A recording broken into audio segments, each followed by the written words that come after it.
ডিমটা সিদ্ধ করে নিব। হলুদ লবণ দিয়ে তেলে ভেজে নিব।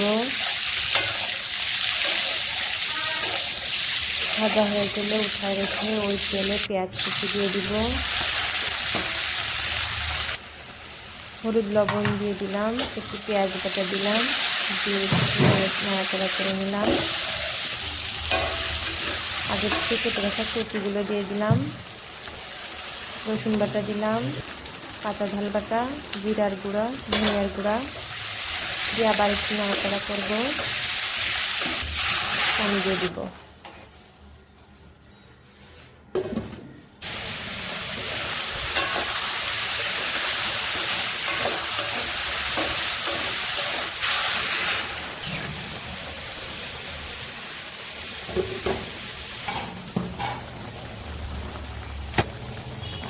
এবার ঢাকনা উঠায়ে ডিমগুলা দিয়ে দিব।